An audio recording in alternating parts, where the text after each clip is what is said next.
Before we start the formal proceedings, it's right I say just a few words about the tragic death of Summer Grant in the town park on Saturday evening. Clearly, our thoughts and condolences are with the parents and family of Summer. Particularly tragic incident. It's at times like this that the Harlow community does come together, and the outpouring of sympathy and support from the community, as well as fundraising activities. Last time I looked on Just Giving site, was over £8,600 have been raised, and clearly that won't compensate for the tragic incident. I think the parents do appreciate the support that Harlow community has shown. The gates to the town park will remain closed to allow the continuation of messages of support and flowers, which is clearly a substantial amount there now. Quite rightly, people want to know, the causes of the incident. The police and the health and safety executive have clearly started an in-depth inquiry, and the police have said that that's going to be a thorough inquiry and will clearly take some time. The council will of course provide all the support it can to both the police and the health and safety executive, but I'm certainly not going to attempt to speculate or second guess the outcome of that inquiry or the findings it might make. We will have a minute's silence at the full council meeting next week. I don't know if anyone else wants to add. I would just ask that we don't have a debate about the cause of the incident. I said there is an ongoing inquiry, and we have a recommendation from the police around that. It will be a thorough and in-depth inquiry, and of course we'll provide all we can. I don't think we want to do. Thank you, Mr. Leader, and I think it's very appropriate that we spend a moment just mentioning this terrible disaster tonight. This being the first proper meeting with the council since. I respect what you're saying, Mr. Leader, about a minute's silence at full council, and that's something that my group will thoroughly support. If I can, on behalf of the opposition members, send indeed my thoughts and prayers, and our thoughts and prayers to the family of Summer.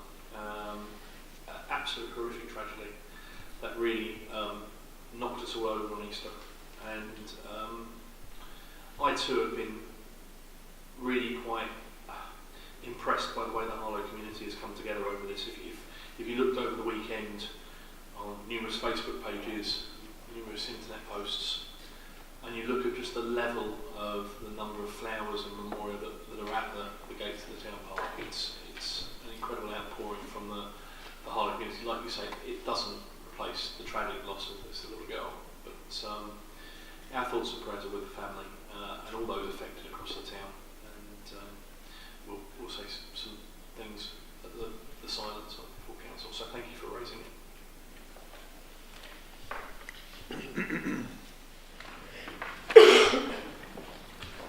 Right, now move on to the formal business of cabinet. Item 1 on the agenda, apologies for absence. I have apologies from Councillor Danvers and Sullivan.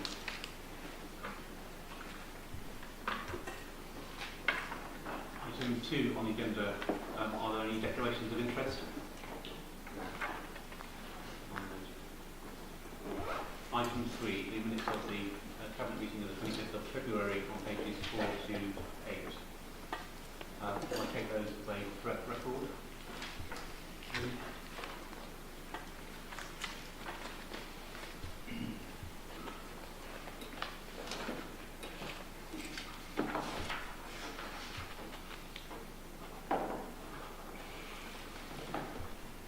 Are there any matters arising?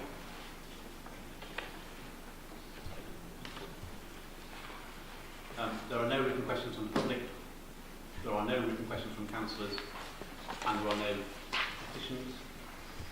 So item 8, the forward plan on pages 9 to 15 of the agenda. Would there perchance be any questions? No. Prepared. I'm always prepared.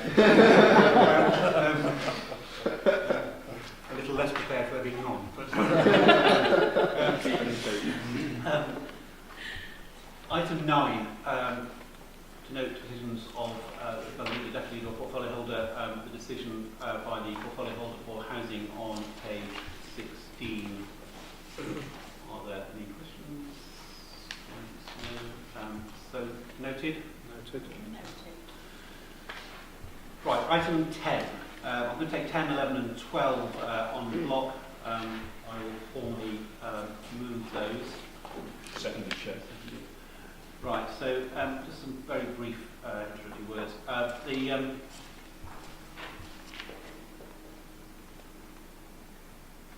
think basically, once again, showing strong financial control, a very small underspend on the general fund, and again, a good, strong performance in terms of controlling against budgets, and indeed a continuing improving trend around the performance indicators around the council's performance. Not so much more at this point, but are we have any questions? On the three items? Yes, indeed. Yes. If I may. Starting on page 31 on the fund variances, towards the bottom of the page on finance, revenues and benefit support, there's an item in the notes, additional income in respect of legal costs, 65,000. Can't quite work out how we can achieve an income from legal costs.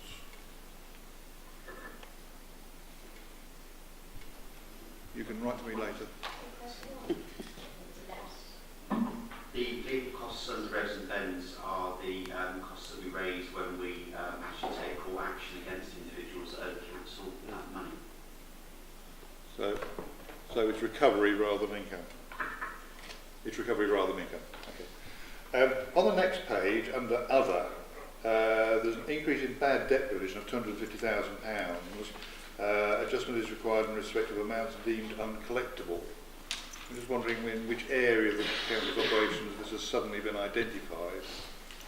I think we have identified those in the previous years, particularly I think in the 14 to 15 outturn reports, where we're identifying underspends that contribute to the following year's budget proposals. There are a list of items that constitute the 117,000, and they are all items that were reported in February as part of the council tax setting report. Chair, if I may move on to the capital programme. Not sure what page. Capital programme is page 48. Page 49, table 2, the housing capital programme. About halfway down, we've got electrical upgrades and fire safety. The original estimate, 1.001 million. Spent to date is only 250,000. So suggesting that the vast majority of the spending, about 3/4 of it, will occur in the fourth quarter. Now, I would have thought that, bearing in mind the sort of major safety elements of the spend, that the spend would have been achieved much earlier or spread more evenly. So is there, although there's a nil variance projected, is the portfolio holder confident that that spending and those works will be achieved by next week? Certainly, you can make sure that those details go through the panels. And I'd also welcome the words on voids, and it's incredible. It's an incredible achievement. You compare where it's come from with the number of weeks and months that it used to be, and how it's down to the figure it's down to at the minute. So it's a real big achievement for Harlow Council and for particularly the officers that work in that particular area. May Chair, I think what we are trying to do here is to use our survey information wisely, and that's taken whilst a little bit longer this year than we had anticipated. We've updated those surveys, but we've resourced that and we've programmed that, and we're confident the spend can be done by the end of this financial year. That's a question, not a statement. I agree, it's important to be prudent and to make sure that the HRE business plan is worked out very carefully, particularly with a lot of the problems and issues and challenges that we're going to face from central government going forward. So it's absolutely right that we do have that buffer zone. Thank you.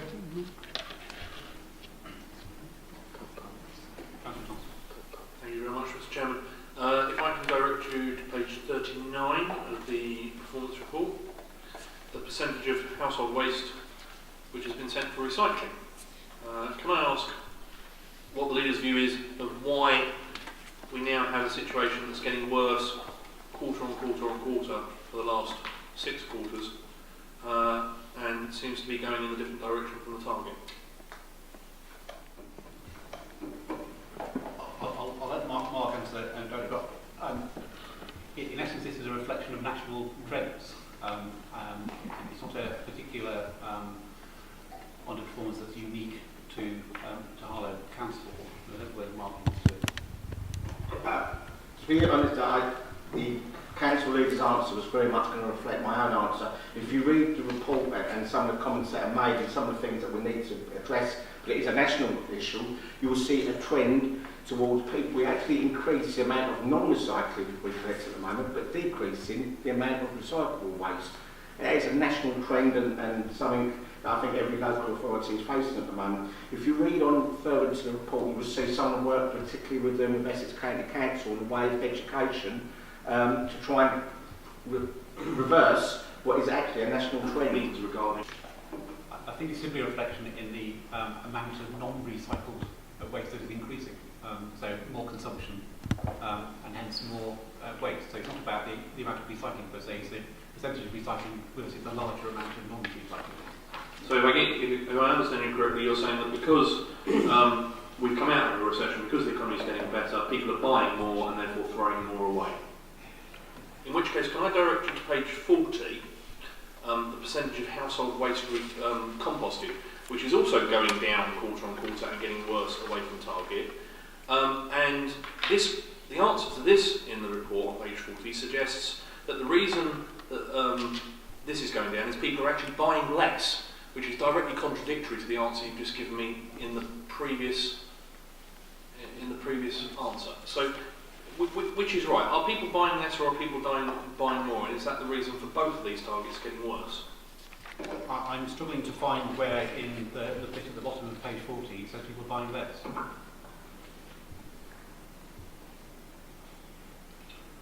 Some residents may be more mindful of food wastage and may have amended their purchasing habits accordingly. Although that's officer speak, I assume that's officer speak for they're buying less. No, I think it just means they're buying differently. Yeah.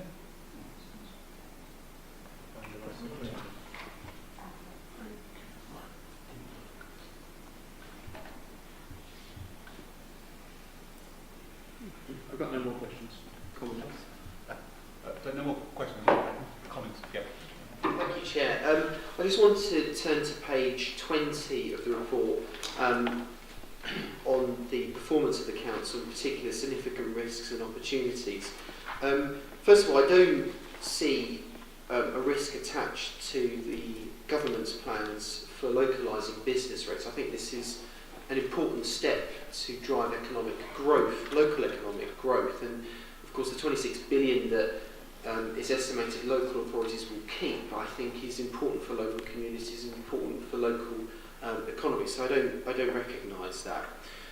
Where I, of course, have a lot of concern is the establishment of the new trading company to deal with housing maintenance and landscaping. And the issues that we've had already with the shareholders and the directors, and I know that there are delays because there's an awful lot of deals to go through, there is a significant risk to this council if the governance is not got right on this. We have taken a consistent position of opposing this, and we are holding the council to account in the shareholder group and as part of the directors too. This is the biggest risk to the council. There has been a slow process at the moment, and I'm very concerned that the council won't be able to achieve what it wants to out of this new trading company. And we should have gone down the route that we've always said, to open this out to tender.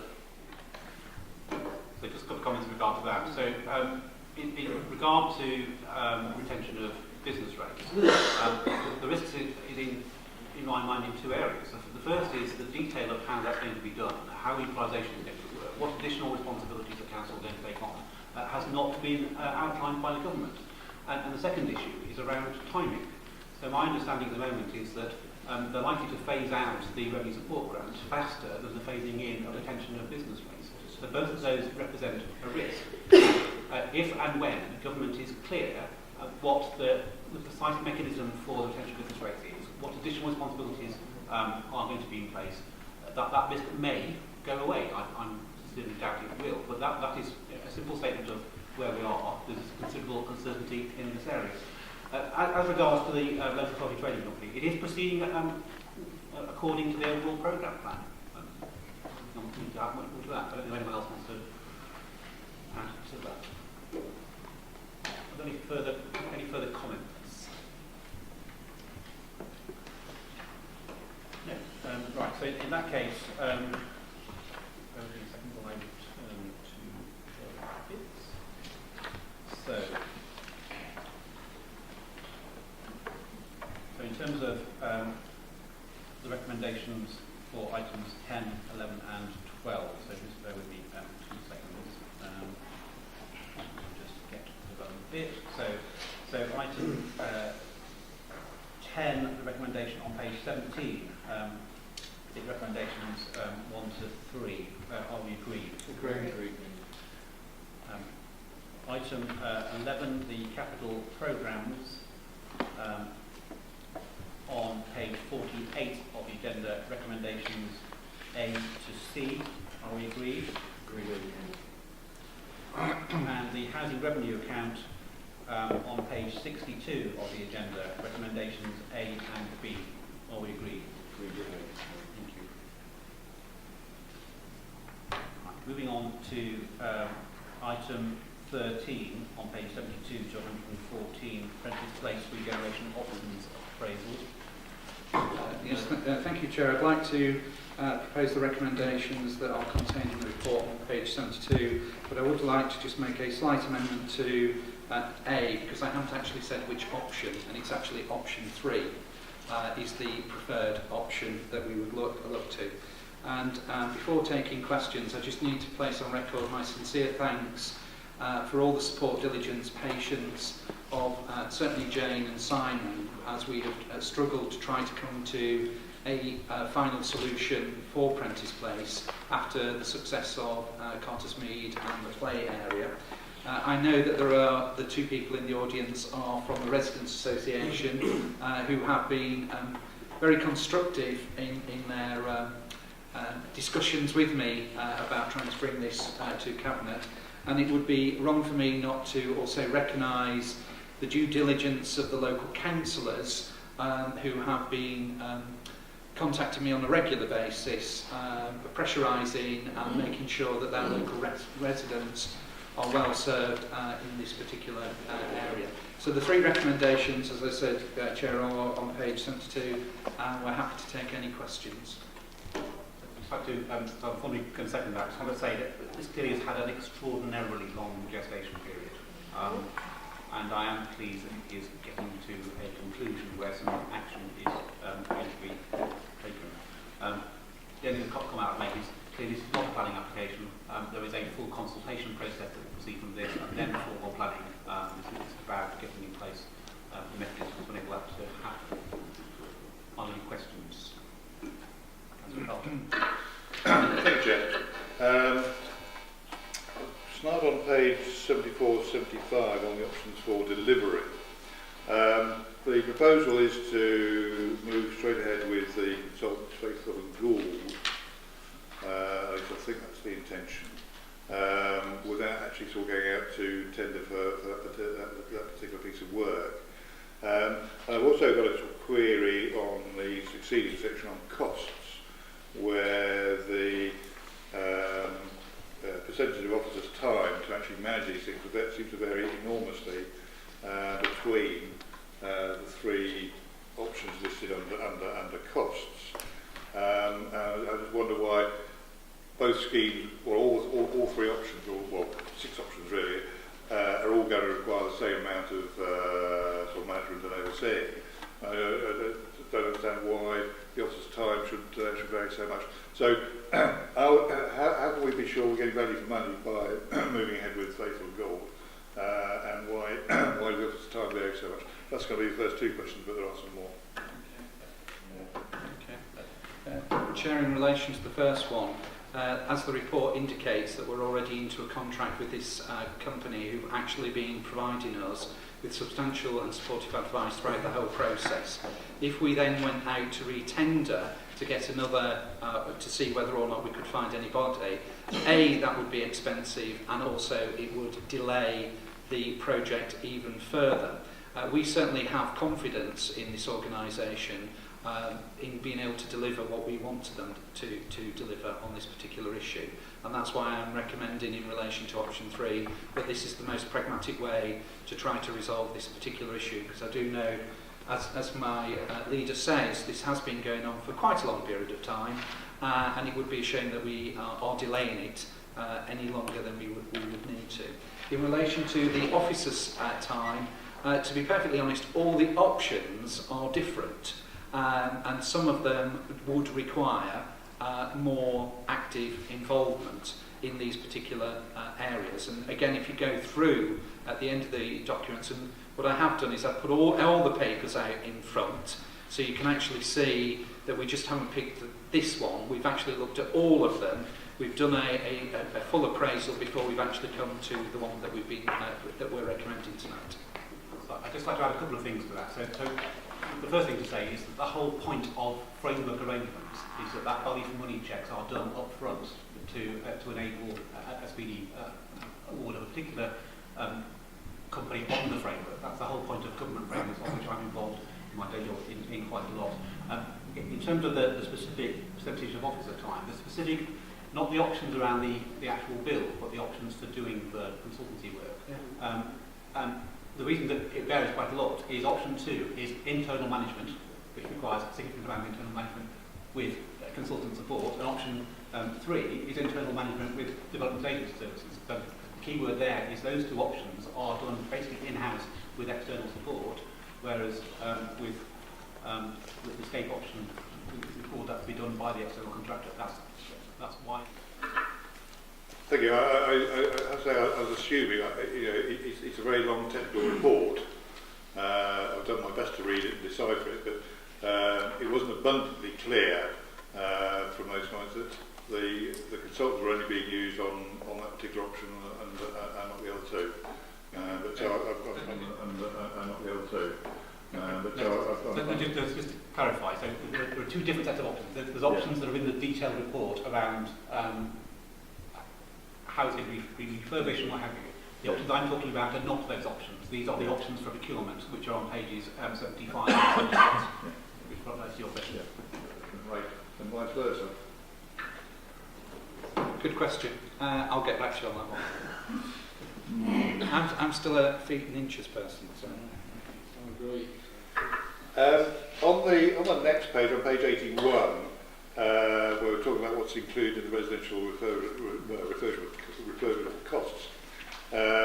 Towards the end, Harlow Council property facilities will be consulted on final specs. I'm seeking reassurance, I probably won't get it tonight, that the standards will be the 2015 building standards, category 2 for accessible buildings. Category. I'm advised yes. Category 2? I believe so, yes. You believe so? I'll double check. But I will repeat what I made in my opening remarks. This is not the planning approval, and so all the appropriate processes for consultation for the planning and all of those things in terms of detailed design and how it will be done at that time. Thank you much indeed. I look forward to that. Moving on to page 84, where we're talking about lease arrangements. You're talking about lease arrangements and rental income. Getting into a bit of a bind as to how you're going to, or could set the new lease arrangements for the new retailers. Just wondering what happened to Clifton Hatch. Sorry, what do you mean about what happened to Clifton Hatch? I drove past it half an hour ago, it was still there. Well, How do you go about setting the rental amounts at Clifton Hatch, bearing in mind you have some shops and which aren't there now, against what you may or may not be doing at Prentice Place? You know, so there's an awful lot of confusion as to how you actually arrive at that. Simon, as always, it's a good question. I'm really here concentrating on Prentice Place, but certainly from a historical point of view, I'm more than happy to go back and research the rationale of the lease arrangements at Clifton Hatch when we had several shops, and there we've got the couple of shops. I've been through the process once. Do you want to put your mic? So I haven't been through the process once. I'm not sure why it's appearing to be so difficult now. But thank you much. Moving on.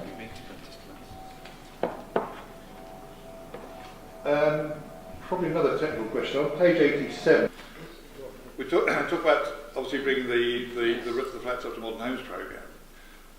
Are you using the money that was in the HRA for Modern Homes programme as part of the funding pot for option 3, or are you looking to treat it separately? No, the answer is no. The answer is no, we are not using that.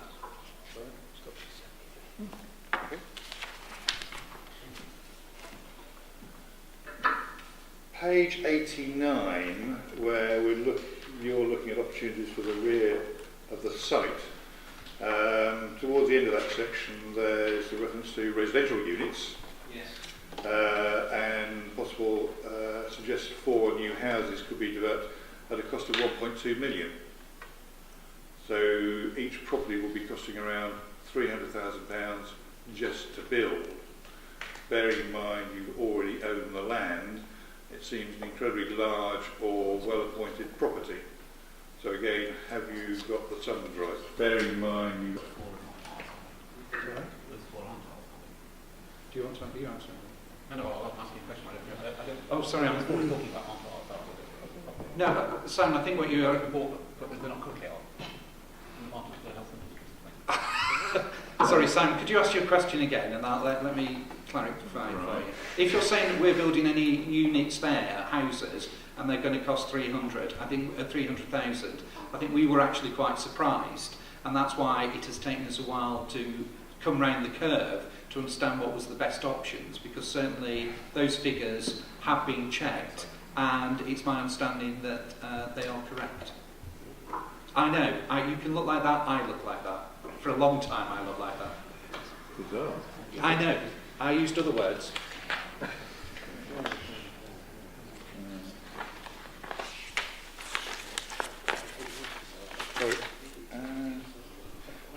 Yeah.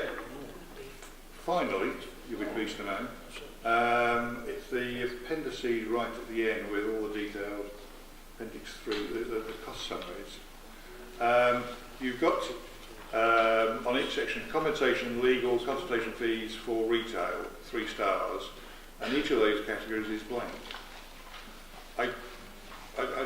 If you also try to look at the overall cost of each scheme, I'm not quite sure how you can keep those figures blank, because if they're going to be 0.5% of the overall cost, well, of course, they're going to, proportionally they'll be the same, but there's still a number you can put in there and actually get a bottom line figure for an overall cost comparison. So I don't understand why they're blank. Cost comparison. So I don't. We didn't have those figures, but for option 3, which is the recommendation, there would be no cost there for that.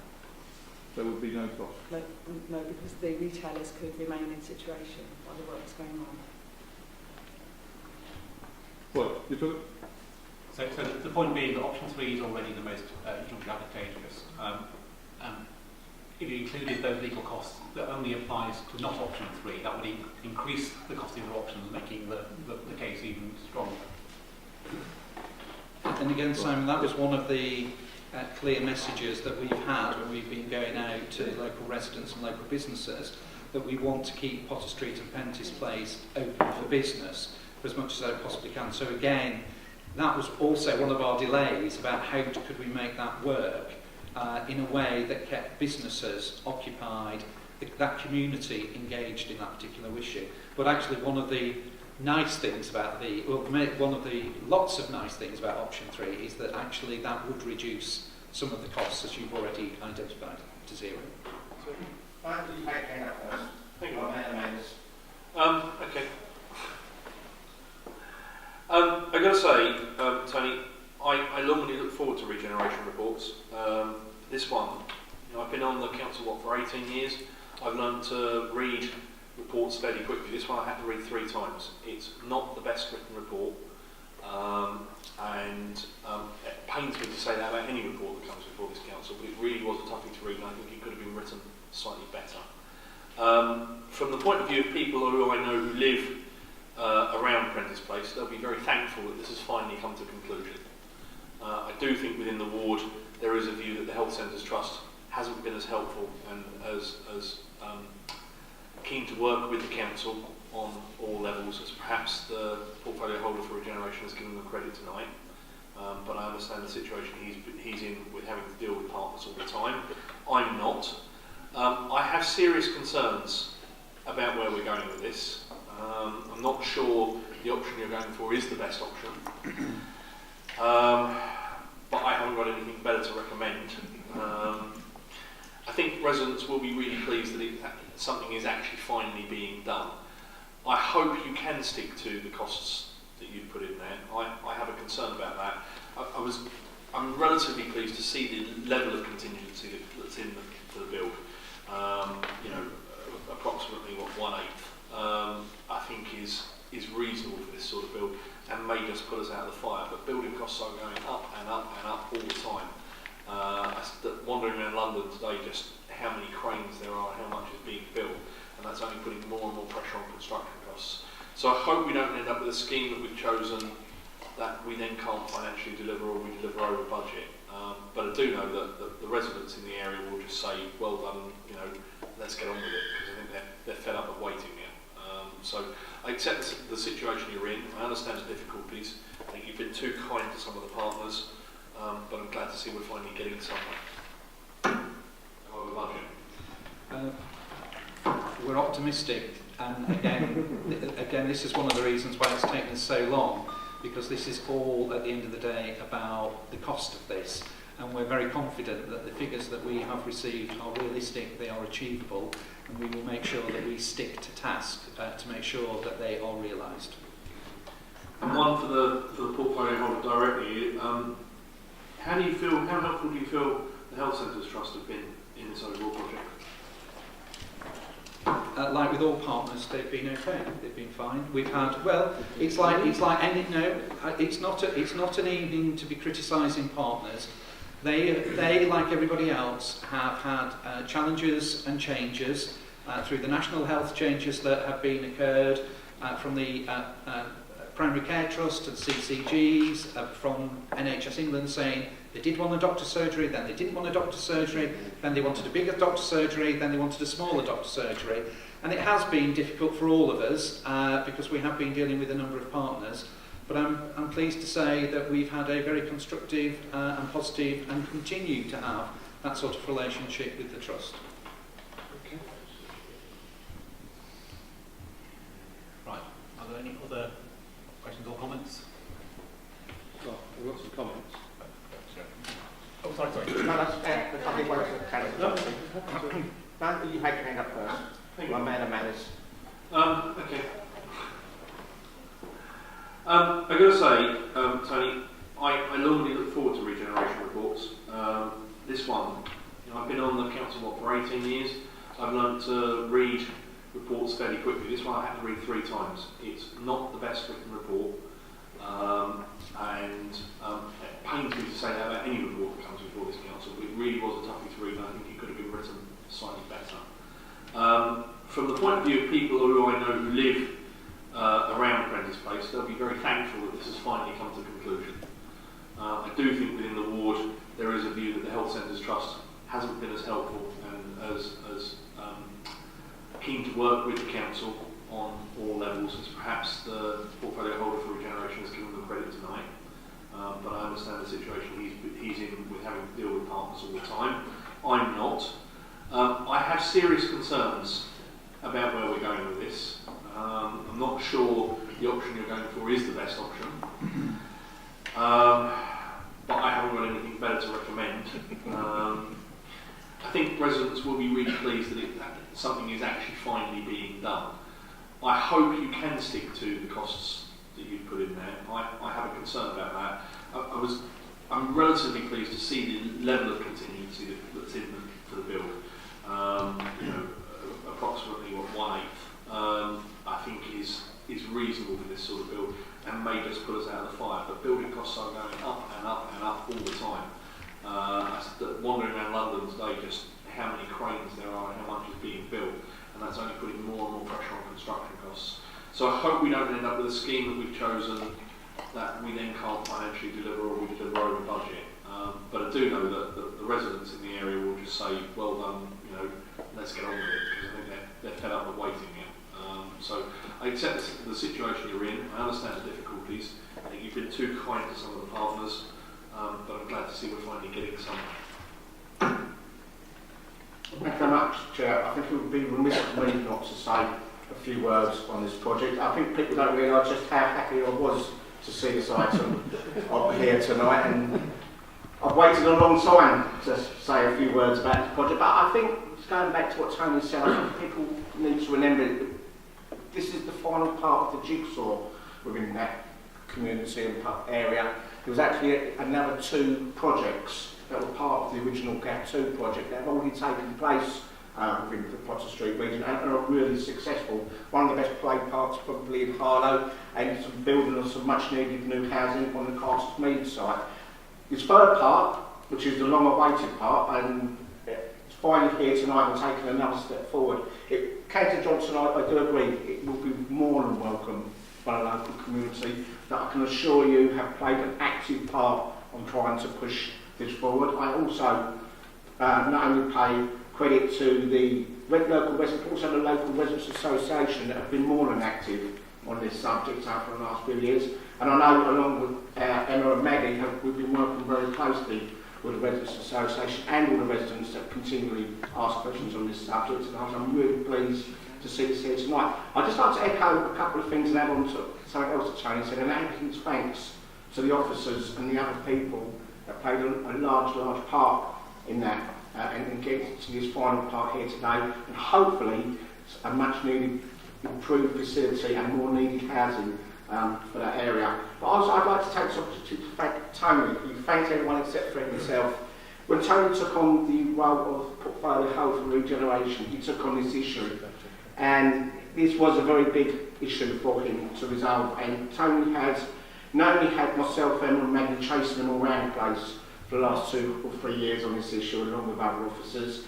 Tony has worked diligently to try and get this resolved, and I'd like to place on my record my thanks to Tony for all the hard work that he's put into it. Like Mark, I'm very happy that something has finally come. I think this has been an ongoing issue long before I was councillor, and long before my time. I came in as an issue, and it was the first thing raised to me, I think, when I became a candidate and was talking to residents and knocking on doors, and it still is something that's regularly raised. I think at times, I think it's fair to say, I felt frustrated by the situation. I do thank the officers and Tony for their patience with us at times, but to be fair, the frustrations of all councillors only echoed the frustrations of residents who have felt this project is long overdue and just felt that it hadn't gone. There's a number of issues why, and I've kind of felt from talking to residents over the past 4 years of serving, actually none of them wanted excuses, they just want it done. So I'm glad that something has happened and come forward. It wasn't the project we originally talked about. It wasn't the project that was talked about when I first came in, and it's one of these projects that felt like every time we took a step forward, we felt like we were finally getting there. We had 2 steps back and there was another hurdle shoved in front. I'm not quite sure why, and I'm sure it's something that once this is done we need to look into so that it doesn't happen again. The working with partners became problematic with changes in the NHS and different things that then held up further, and then different partners. It took a long time for us to agree and get everyone around the table to the place we are now. I'm really happy that social housing will be there. The biggest thing that I've found most difficult since I've served my 4 years is that we've had those flats empty, and they were empty just before I became a councillor, and it wasn't something I ever would have agreed with. Had I been in, it should have been kept as temporary housing. I think the project thought that it would come around sooner, it didn't. I'm really glad to get those back into use. We've got a huge housing crisis, and there's families out there that I really hope will come with good use, and more than anything, to have our shops back. I'm proud to live in Potter Street. I think we've got the best fish and chip shop in Harlow. And it'd be great if people wouldn't have to trip over to get there, while it felt like sometimes it's been a neglected area with the shops and stuff. So I'm quite looking forward to having that redone. The residents have rightly asked a lot of questions on this, and I'm sure they still will. This is not the proposal we always thought we were going to get, and rightly so, that we need to keep going forward and we do the consultation. But I do thank the Resident Association's patience and the residents' patience with some of us. It hasn't been an easy journey for this project, but I'm glad that we're here, and I'll be happy to vote for this tonight to finally get some movement in what felt like something that might never ever come around. Well, just to summarise, and thank you for all those that contributed to the discussions. Whilst I hear the concerns of the opposition, I don't accept them, because the difficulty is you're damned if you do and you're damned if you don't. I made a strategic decision that I was going to put everything in front of people so that they were aware of the complexity of the challenges that we were facing, and that actually we were not making easy decisions. So whilst you might think the report is badly written or is complex, in all fairness, that's the report, because that is the truth that we have been dealing with over a period of time. And what we want to do is, once this has been passed, which I hope my colleagues will, is that we will carry out as in the recommendation B, we will carry out a consultation with the local businesses, with the GP surgery and the Residents Association, so that they can actually fully understand and appreciate that. And that could happen during the time when we're all out electioneering, because it won't be part of any political situation. Mark is absolutely right. This is the final part of the jigsaw. But when this was first designed, we always knew that Prentice Place was going to be the most difficult and the most challenging situation, because not only did we have residential, but we had businesses that we had to deal with. And everybody knows that there's been a number of false starts and false dawns about bulldozing the whole lot down, to doing hardly anything, to moving the doctor's surgery, etc. Whilst I hear the concerns about the Health Trust, I have to say, if there were any concerns, it is not with the Health Trust. It is actually with the National Health Service, because during this period of time, we have had significant changes in the commissioning of GP practices throughout the whole of the town. And at one stage, they genuinely were saying they didn't want a doctor's surgery there. Then they said that they wanted a bigger one, and then they decided they wanted a certain space, so we put a certain space in Carter's Mead to enable that doctor's surgery to go there. Then it was the commissioners who changed their mind again and said they didn't want.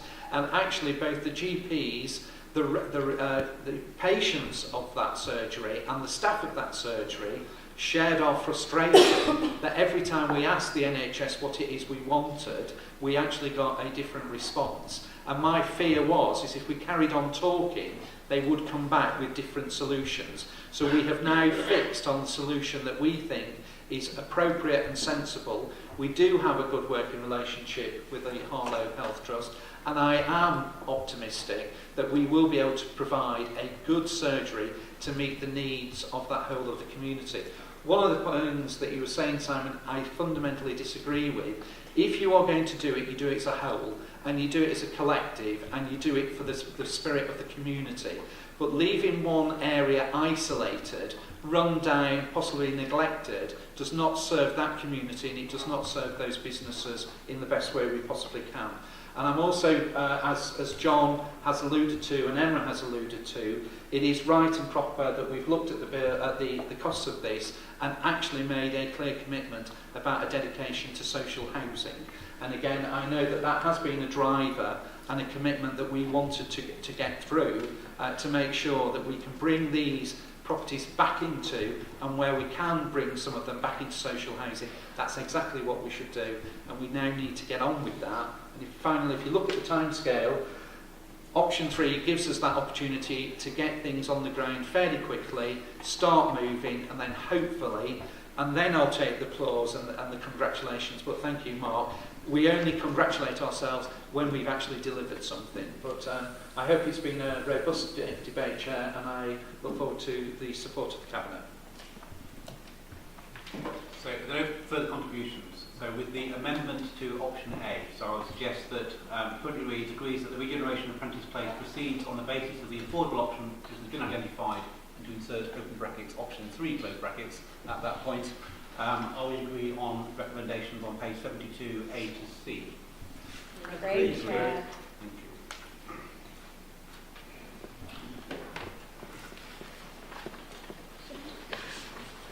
Right, that brings us on to item 14, the confirmation of the Old Harlow Article 4 directions on page 114 to 125.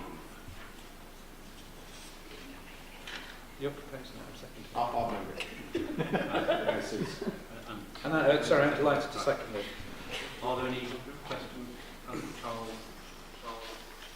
I know that Councillor Livings as well wants to make some comments. There's just some broad comments on this. I think this is quite straightforward, this report. Old Harlow Conservatives very much welcome the fact that this typographical error has been resolved and that the properties on the High Street have been included in the conservation area. Of course, there is widespread support across Old Harlow Ward for the conservation area for obvious reasons. It's the most historic part of our community, and in fact there would be a lot of support for extending areas of the conservation area to cover other historical parts of Old Harlow. And I know there's a lot of passionate feeling in my ward about this, but I very much welcome the report. It's good news, and I look forward to further discussions about protecting the historical elements of this community.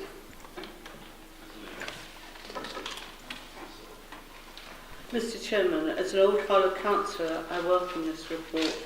We have many beautiful old buildings in Old Harlow that need to be preserved, and to see these numbers 79 to 97 High Street to be put into conservation area at long last can only be a good thing. So I very much welcome this report and give thanks. So recommendations on page 115, A to C. Oh, no, actually, no, just sorry, the recommendation on page 115. Are you agree? Agreed. Thank you.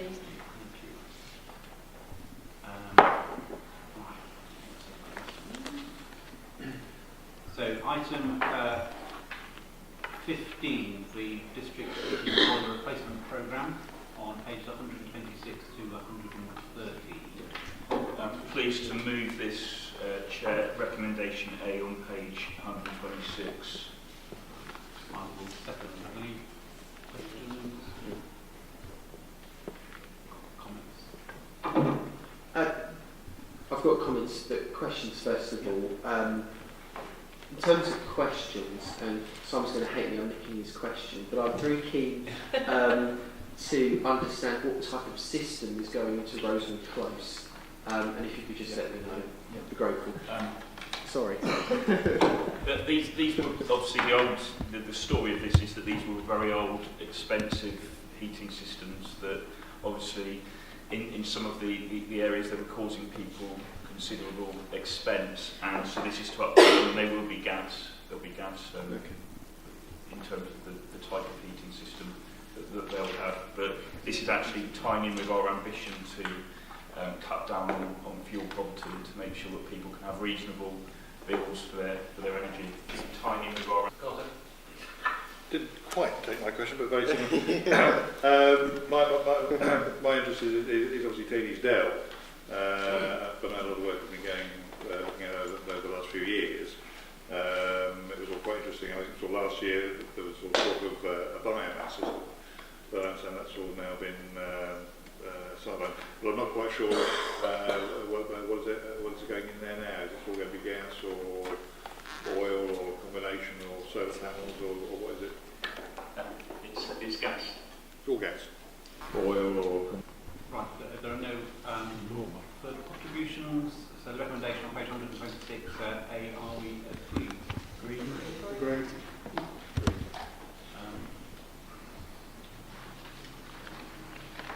Right, a good segue, having just done sort of modernisation of boilers and more energy efficient, is into item 16, the carbon management plan, which is on a supplementary document. So this is page 2 of the supplementary document. I thought we moved the recommendations, Chair. Happy to second, Chair. I think you would have expected me, Mr. Chairman, to ask or at least speak on this, since I was the one that raised that it wasn't on your forward work plan, and since the current plan runs out tonight, glad to see we're actually getting one in with a couple of hours' notice left. It's obviously really good to see that the work that we started in my administration is continuing, and the Council is staying committed to the carbon reduction. A small point on page 8, if we look at the graph of where we've come from and where we're going with carbon reduction in this town, if you look at the last 3 years of my administration, 2009-10 through to 11-12, there was a 1.1 million kilogram carbon reduction over a 3-year period. That's considerably slowed and almost, one would say, tailed off now. In the last 3 years, well actually the first year of the Labour administration, the carbon load grew in 12-13, and what we've seen in a similar 3 years of a Labour administration is only a 300,000 kilo CO2 reduction. So I'm glad that we're still reducing our carbon levels, but by nowhere near as much as we were a few years ago. I'm glad to see that we've now got the plan. I'll be making sure we stick to the plan and asking questions as we go forward through it in the next couple of years about this plan. But well done for getting it done. Just to respond to the question on the graph that Councillor Johnson has raised, and that is something that shouldn't surprise anybody that the first couple of years are the best couple of years, because when we, and rightly so, when it was first introduced in 2010, you had the quick, easy fixes to make straight away, like changing taps in the civic centre straight away. They were easy to do, they were quick, they were low budget, you got the savings straight away. When this plan, as it goes forward and progresses, and it's a living document, it will always be more challenging as we go on to meet our targets. The easiest couple of years are always the first couple of years, because that's when you can make quick, easy fixes. Thank you, Chair. I think I only add that I'm sure Councillor Johnson isn't suggesting that a either metaphorical or literal switch was flicked on the change of the administration that suddenly changed the carbon impact. Because clearly, it's the nature of these things that the carbon impact in a particular year is a result of activity that was taken in the previous year. But beyond that, any further comments or questions? So one other thing I will just add to this though. This is clearly not a sort of that's it now for the next 10 years. There's clearly further work to be done in identifying specific initiatives to meet the carbon target identified in this plan, and that will be something that we will continue to focus on. So, if there are no further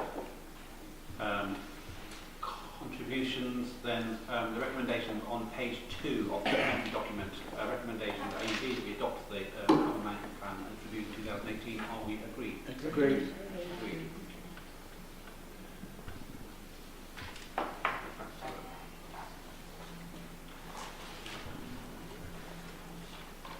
Right, so item 17, referral from the Scrutiny Committee on pages 131 to 147.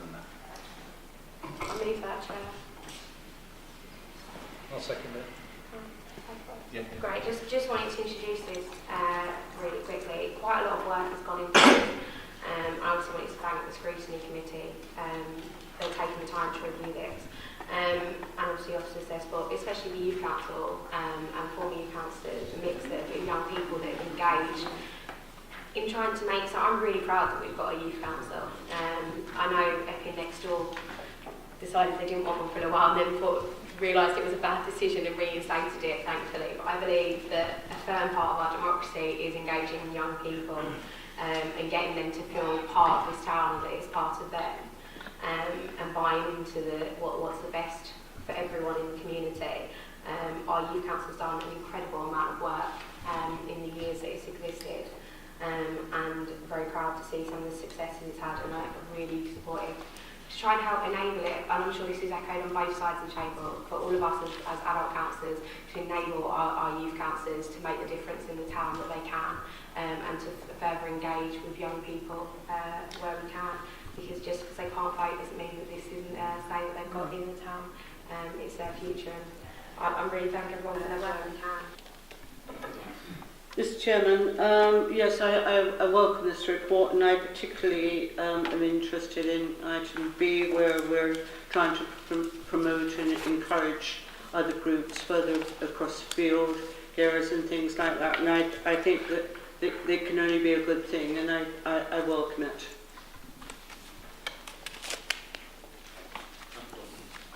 Can I just say as well, welcome any further integration we can have with the Youth Council. From a Church Langley councillor perspective, up until the recent change of councillors, Hannah, who was one of our youth councillors, was very active in Church Langley. She, from a non-political basis, would come along to our council's ward surgeries to be introduced to the public and take up issues, young people's issues when they came to our surgeries. And she was very involved with the 3 Church Langley councils, and we really welcome that. I've got to say, since the new bunch have been elected, I don't even know who my present youth councillor is in Church Langley. So perhaps that says something about the individuals on the youth council as well as us, and the integration, and perhaps the whole thing does work 2 ways. We had someone that was really willing to work with us, and it worked. Like I say, it'd be really great to actually meet whoever my new youth councillor is. Like I say, it'd be really cool. Really quick about the point, I do recognise Eric said, and Hannah was phenomenal youth councillor in general, yeah. But just you know, she was exceptional. There is obviously the youth council change every year. They have their elections every January, and they've just gone on their residential and try and get their things. The youth council a few years ago, they don't generally tend to work in wards like we do, so they tend to be more based around schools, but did make the decision to try and integrate with the adult councils and recognising that that's how we work as a Harlow council. And I know they're keen to set up an event, try and do that, and I'll try and facilitate that as best I can to try and make sure that you're linked up. I know actually they are a phenomenal group. Actually, I was very impressed at their last youth council meeting, seeing the change since they've gone on the residential, and their confidence is phenomenal. Some of the new young ones, so I'm sure they'll be very keen to engage with all of us.